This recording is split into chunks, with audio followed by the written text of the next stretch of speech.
Let us be off.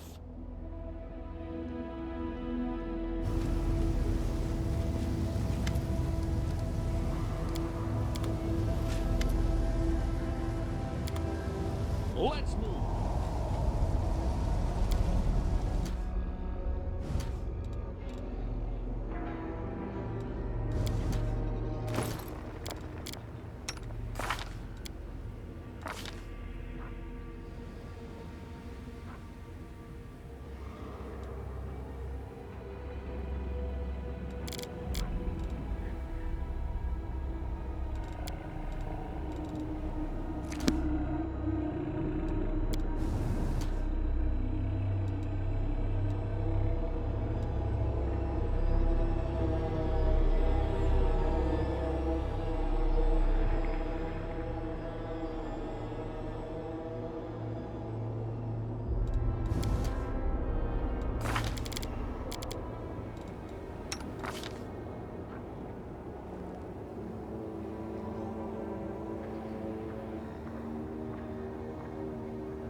This war must end.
Onwards.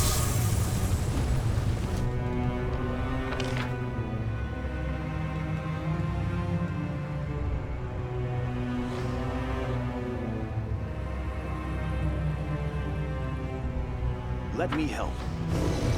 I was never Shall it? I'll try.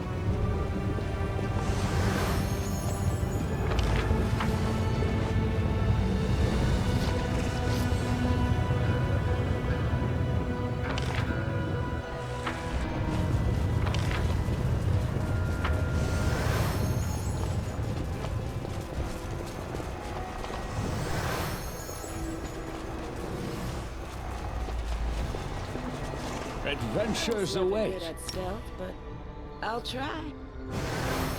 We should move. Let's move!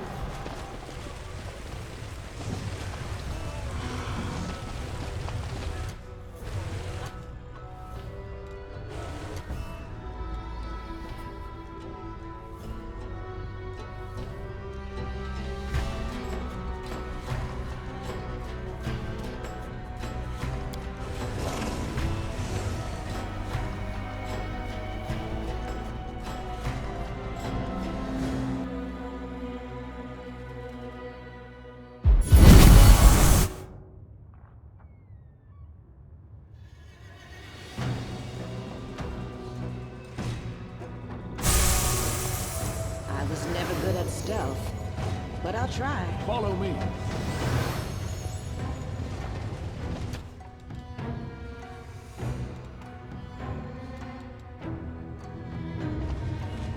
March on.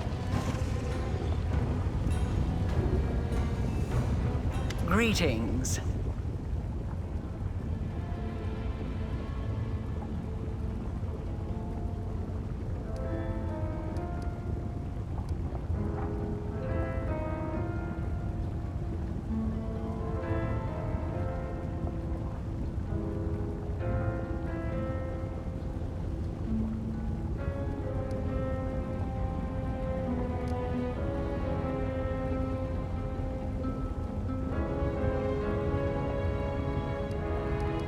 You are looking for answers.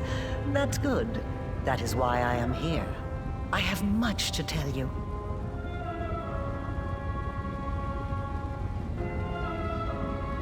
You have walked a long path, one where shadows constantly flicker at the edge of your vision, and questions multiply like flies above carrion. It is time for answers. At least, some of them.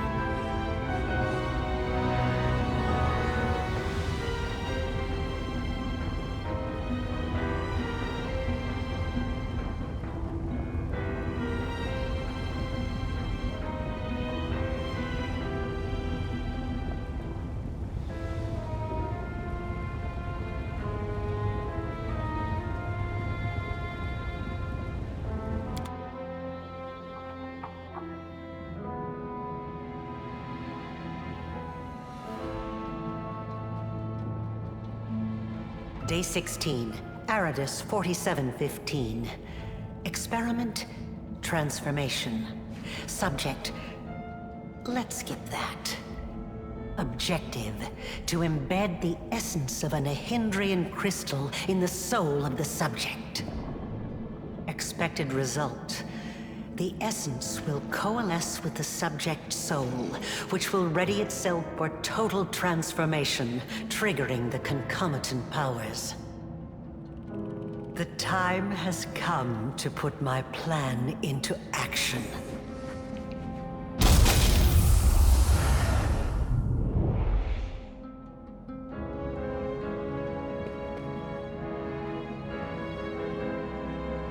You are my creation. Your power was my gift. Now you know.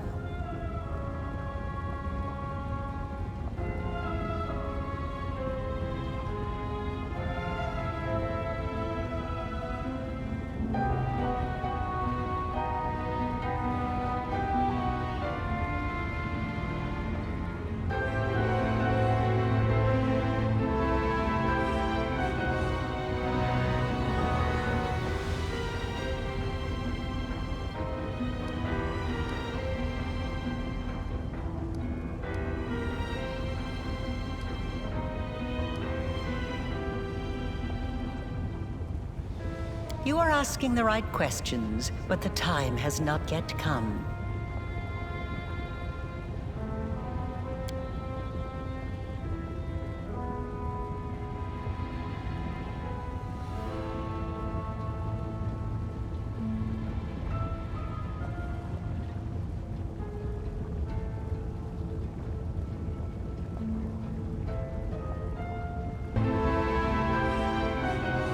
Your power is of the same kind as that of Nulkineth, Jeribeth, and the other demons that you have met.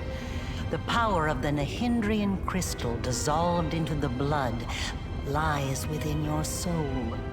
I have already hinted at this to you once before, when I left the essence along with the lexicon of paradox in my old laboratory, and ordered the suture to make sure the gift found its way into your hands.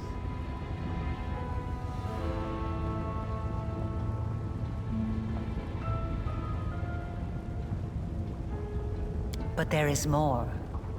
Do you remember when you were taken to Canobris with a wound that would not heal?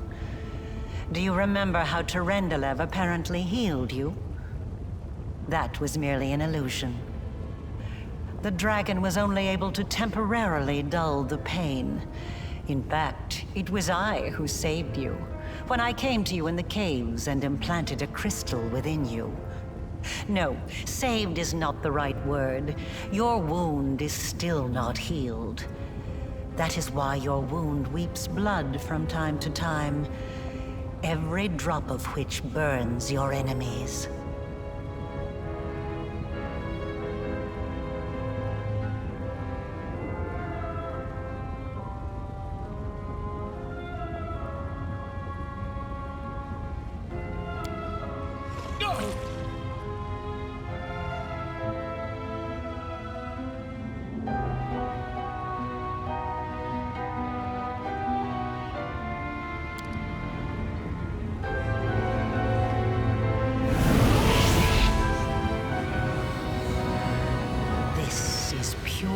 Essence of Nahindrian crystal.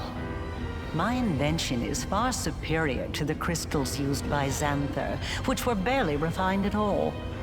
It will give you new strength and help you to overcome the wound that still slumbers within your soul. Take it. Take it, and you will see that this is the very power that has lived in you since the Battle of Canobris.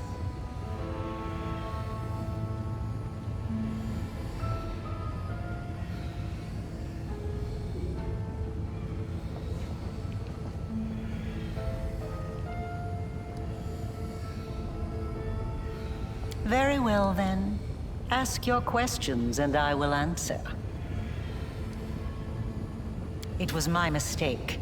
My failure. I failed to... The tale is too long to recount here. Your wound is a reflection of the world wound, in a way. It is very dangerous, even if you do not yet realize it. It is not a disease, but rather an abscess, which will one day burst and kill you. It cannot fully be healed until the world wound is healed. No doubt you have felt this affliction on several occasions. It awakens when you use your power. It makes you sense more strongly what mortals call the corruption of the abyss. Until the world wound is healed, you will have no peace. Like a witch in a fairy tale, I watched over you from birth. From before that, even. And I kept detailed notes. You were chosen and prepared for a special destiny. I am pleased to see that you still wear them. I enchanted them specially to protect you from danger. I am glad you found my gift useful.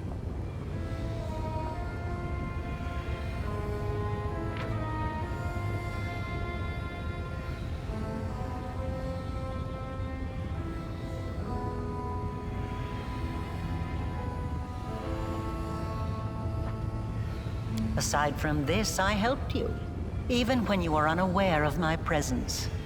I saved you and your unfortunate companions when you fell into the crevice in Canobris.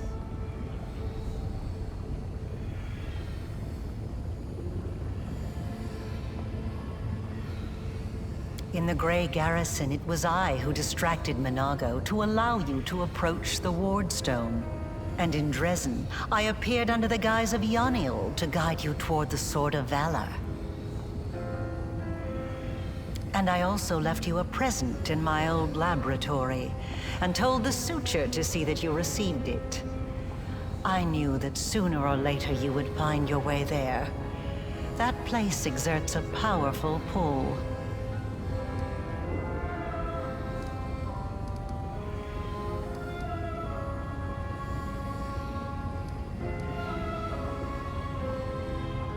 They are not my masters, they are a resource.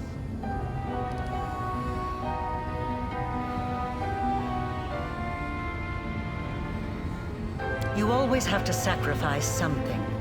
I wanted you to go to the laboratory to see with your own eyes what I had been doing and what I am capable of, so it would be easier for you to accept the truth. The laboratory is the place where I prepared your ascent. And the Suture was the only one who I could trust to execute my plan and explain everything. After all, he too once experienced rebirth at my hands, and that is why I was willing to risk his life.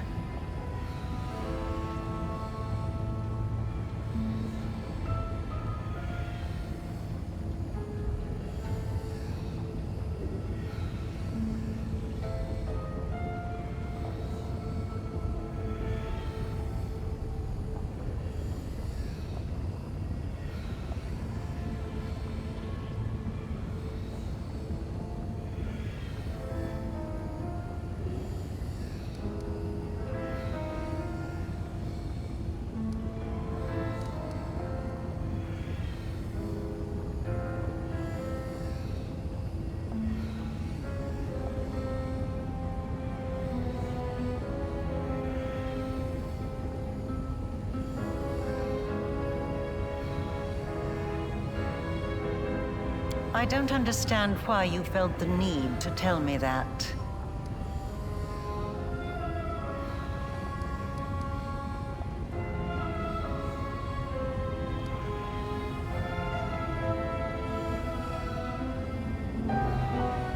Knowledge gained independently through research and experimentation is far more valuable than knowledge that is simply given. That is why I wanted you to go to the laboratory yourself. I just gave you a nudge in the right direction.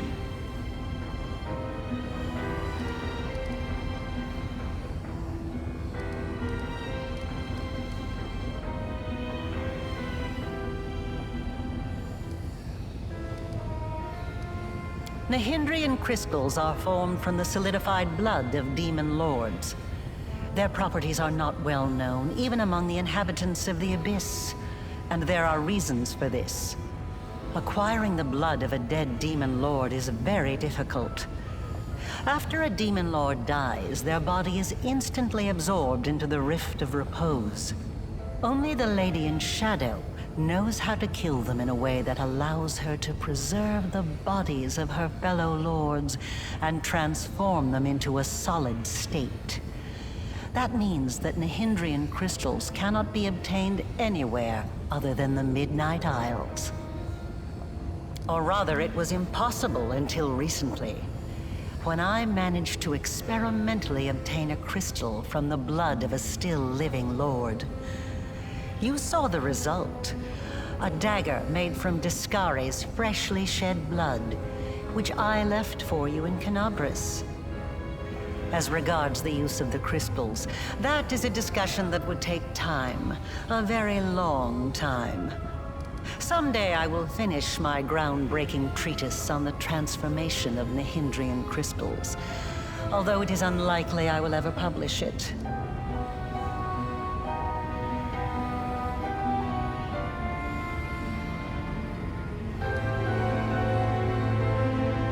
Not just any creatures, demons and half-demons. The soul must have a stable connection with the Abyss in order for it to receive the power of the crystal. Experiments involving tieflings and mongrels failed because the voice of the Abyss was not strong enough within them. I wasn't a demon either when I started. But there are always ways to circumvent, or even to override the laws of the universe.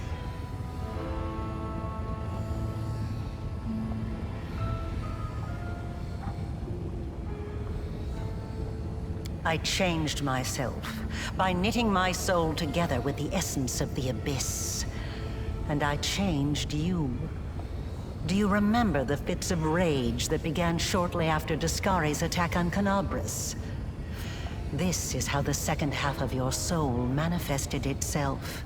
Not yet fully aware. Not yet awakened. It's a pity you did not choose to let your demonic nature take hold. The result would have been most impressive.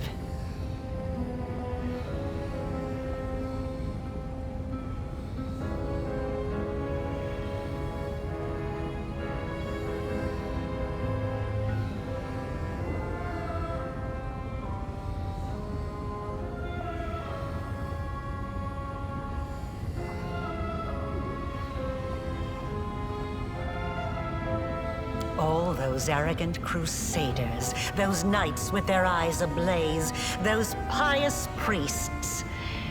They have installed at the head of their magnificent army a scion of the abyss, the creation of the architect of the world wound, whom they so revile. Both, and neither. I have served both Discari and Baphomet, and not merely as the lowest in the pecking order. But I do not think you'll be surprised when I tell you that to me, both of these mighty lords are merely convenient temporary sources of power. And their time is almost at an end. But the Lady in Shadow is different. She is the preeminent ruler. Soon you will understand this for yourself.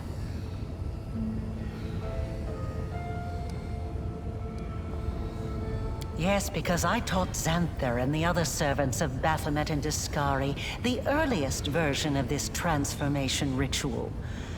I spent decades perfecting it until I obtained the power that I gave to you.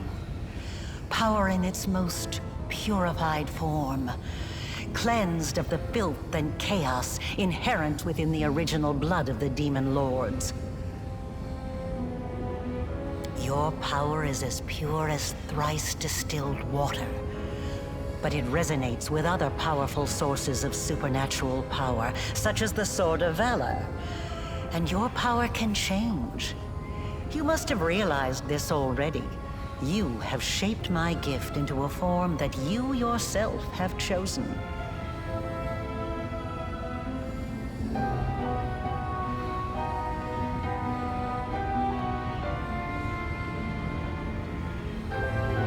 You are seeking answers, trying to understand the crux of the matter.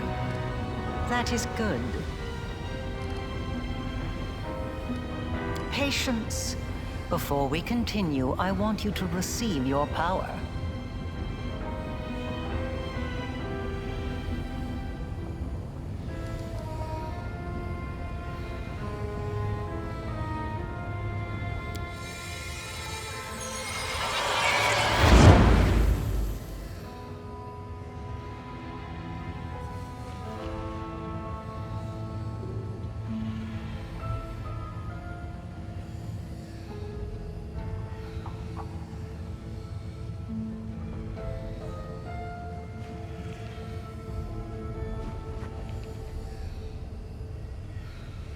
That effect, how unexpected.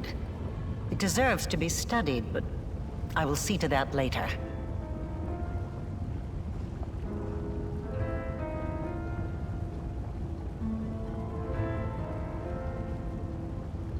Enough! Enough of this madness! I was blind. O Lady of Heaven, how blind I was. I saw holiness in the half-fiend's creation. But is it truly possible? Angelic light in a creature of darkness? Am I tricking myself into thinking that I have been deceived? Forgive me, champion. I must leave you. I must collect myself, pray, reflect. Find me in the Nexus.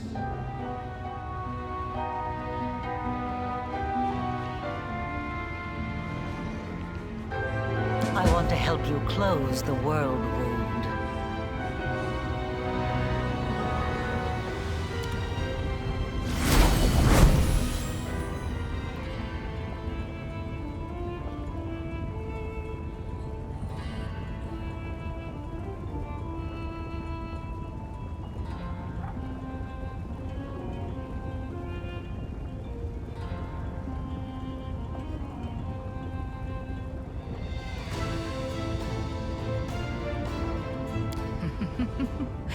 You were about to say, we are going to close the world wound, weren't you, Aurelian?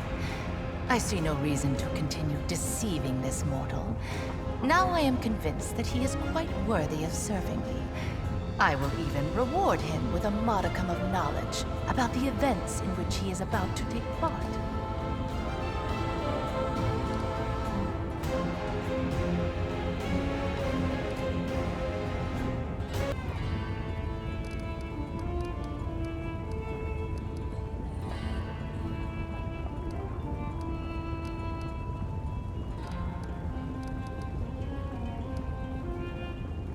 You are a guest here, mortal.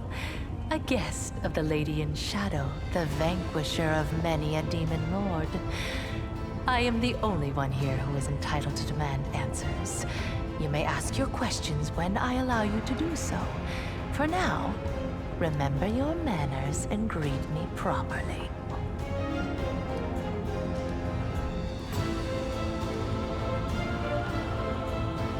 Naturally, I am in the habit of observing my servants and guests while remaining unseen.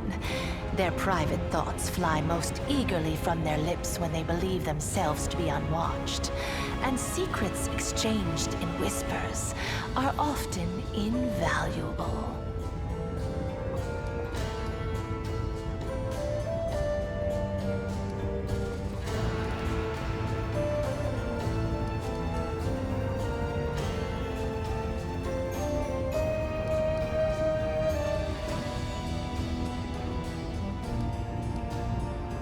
Do I truly frighten you so, mortal?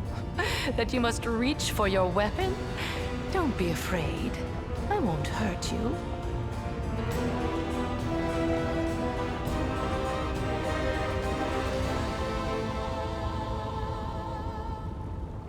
I have had my eye on you for a very long time. You see, it was at my behest that Lady Vorlesh imbued you with such incredible powers.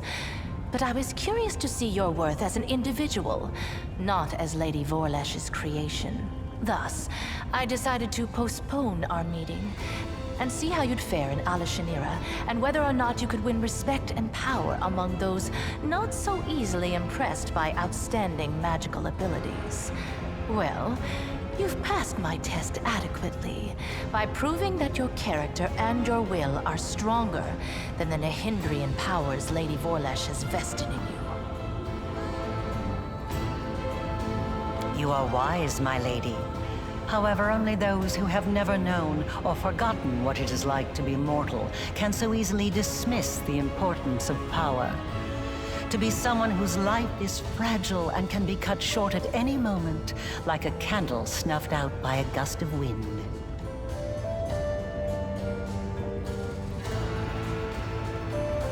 It is a shame your angel has left you, mortal.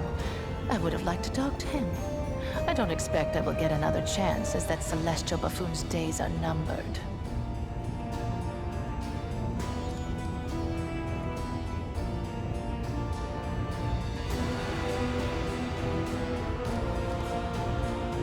The herald of that upstart goddess, here.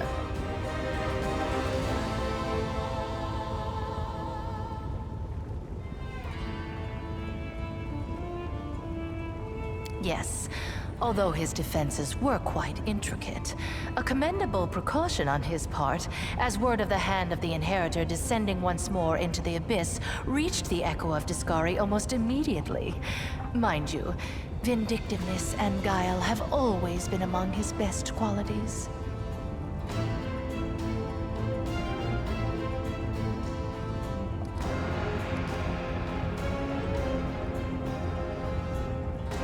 Perhaps you don't know everything about me yet, mortal. Perhaps you made the same mistake as many before you, and many who are more insightful and more powerful than you, by presuming to know what to expect from the Lady in Shadow.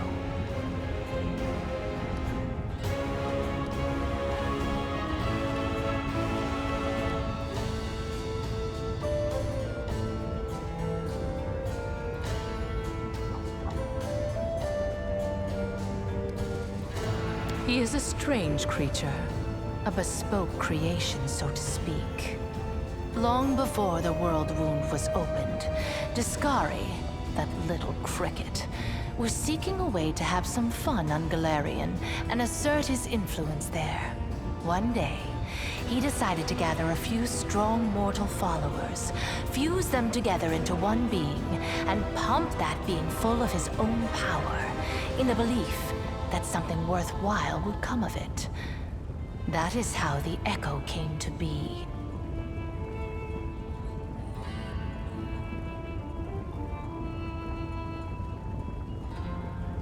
To the great dismay of both the Echo and the Lord of Crickets, the Echo was greeted by Eredin, protector of humankind.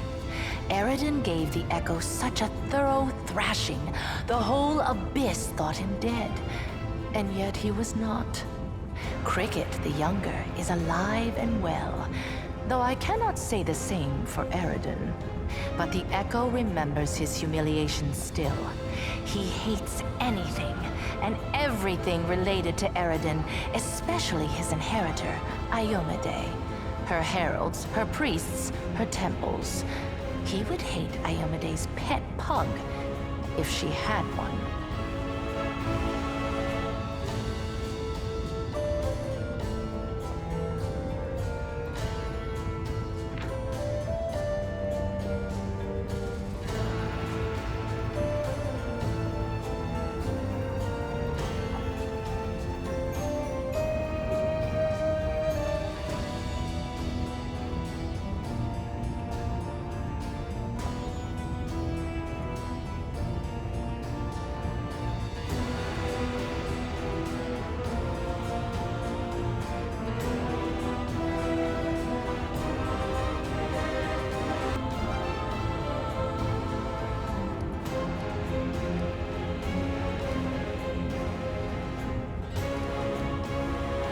Envy, humiliation, ego. The usual playthings of little boys from all planes and realities. The Echoes suffered more than one defeat.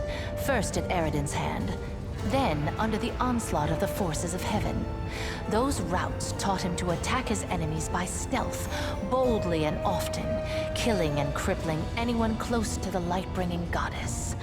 Now, it seems, he has decided the time has come. The Herald of Iomedae himself is in the abyss alone, without a retinue of lesser angels.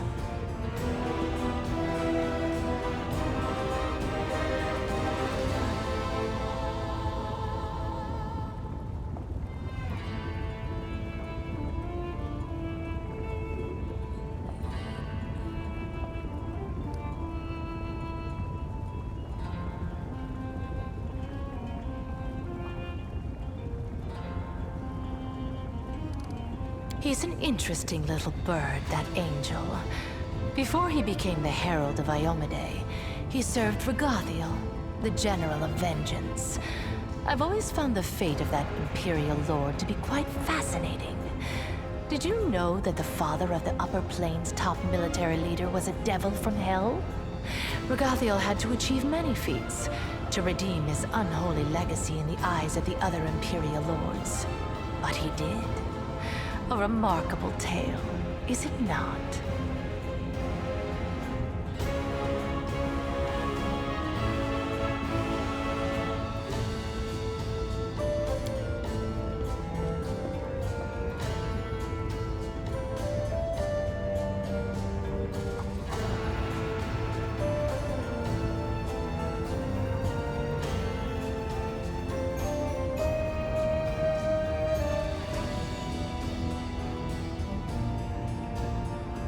Another island, another loss. Enough! I warned them that I would not stand for the desolation of my realm. They have not heeded me, and they will regret it. Go to your sisters and tell them to prepare.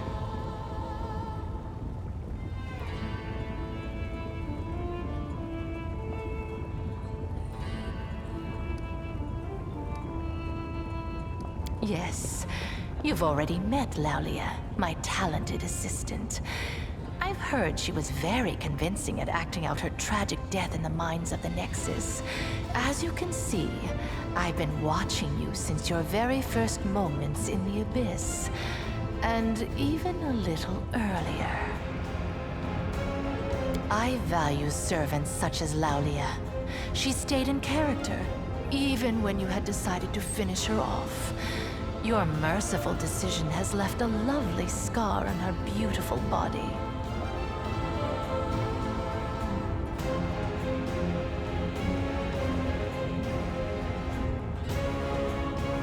I have prepared a beautiful intrigue that will topple many of your enemies and seal the world wound forever, ending the threat to Galarian. And you have the chance to become part of that intrigue.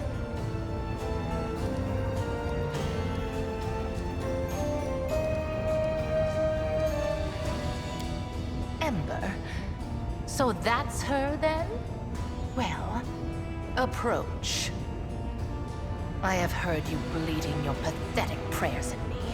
You have some nerve addressing me with such nonsense. Did you think I would simply repent?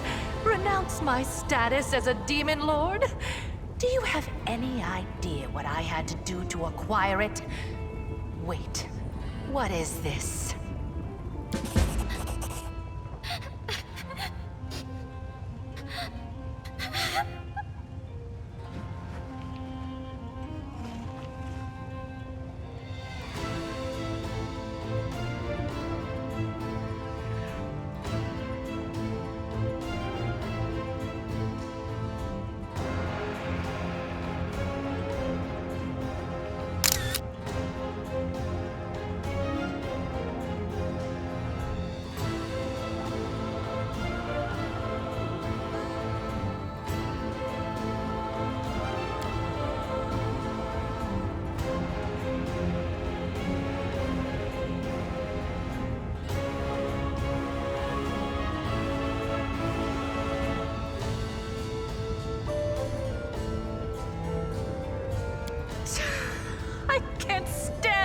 Noises.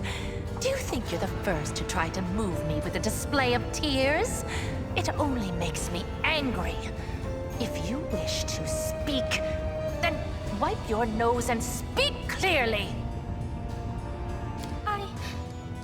I know what you had to do to others and to yourself. I'm so sorry. So sorry. If only I could ease your pain somehow. Calm your sorrows.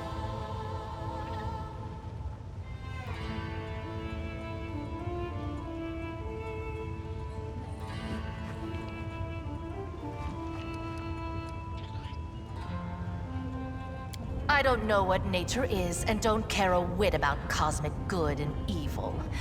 They are but labels thought up by philosophers. I know what power is. Pleasure. Desire. All this childish babble merely amuses me. Nothing more.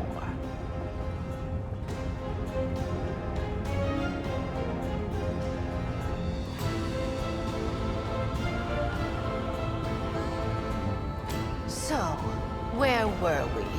My pain? My sorrows? What nonsense are you talking? Don't tell me you pity me.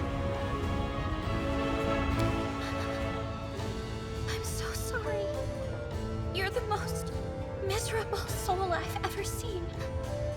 I've seen people burned alive, people being devoured by monsters, people burying their children. They were in pain, so much pain. But I've never seen anyone in as much pain as you.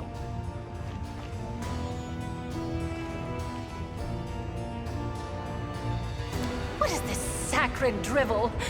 What Do you even know of me, Nat? I've seen your city. You were the one who built it. It is the way you wanted it to be.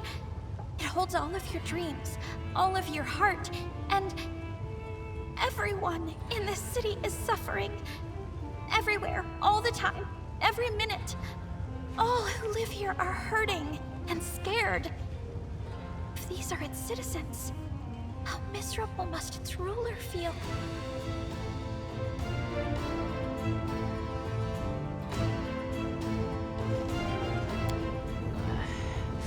And this is what you brought her to me for.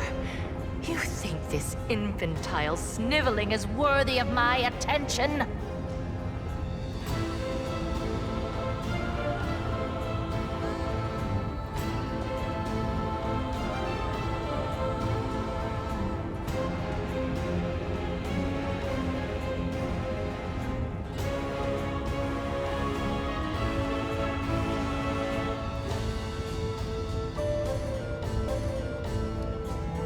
As if I hadn't seen enough sanctimonious bores in my life.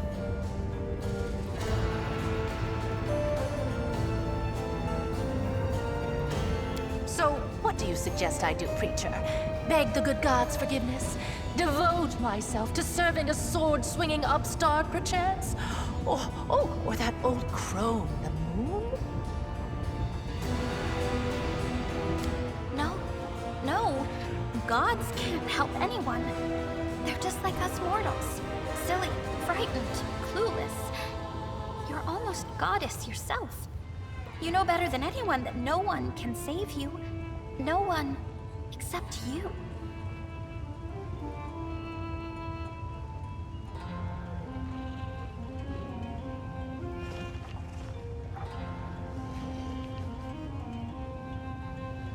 Save me? From what exactly? From yourself. From what you've done to yourself. From the city you've imprisoned yourself in. Listen! You are a queen, but you're the queen of pain and filth. Your realm is a realm of your own suffering. You're almost a goddess. You can do anything you want. So why won't you make yourself happy? You could become the Redeemer Queen.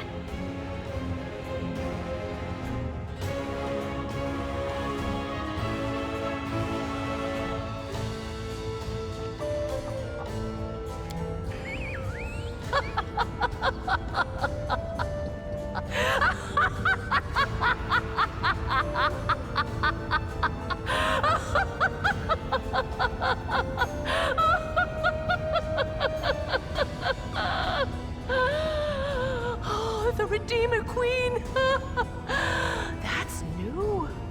Never in all my years have I heard anything like that. Well, child, enough joking. Get out of my sight, or I'm afraid I might decide to keep you here forever as my fool.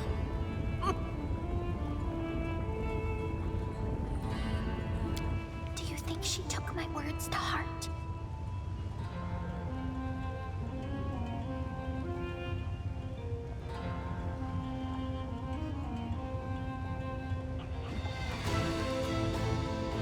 I still hope she did, though.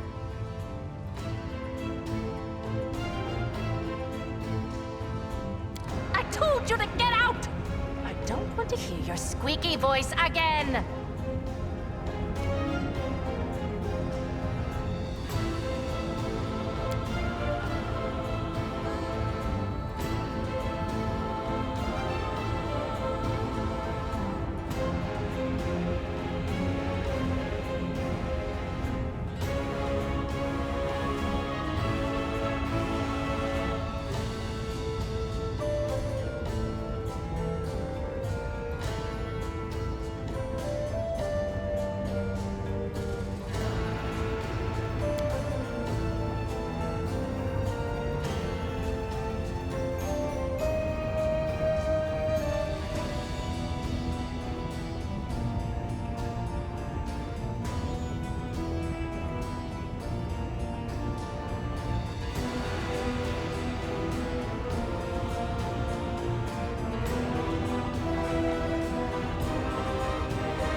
I tire of waiting.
Let us be off.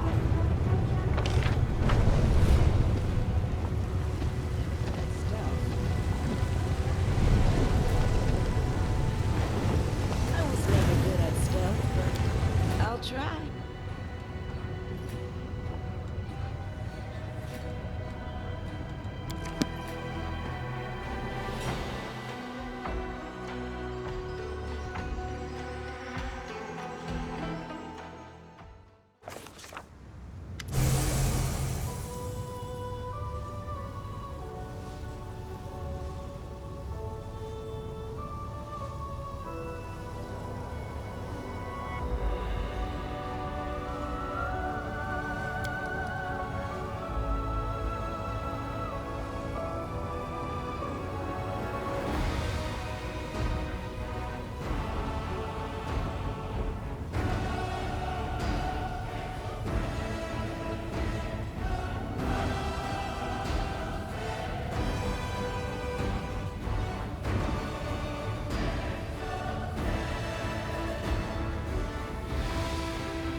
Are we in trouble yet?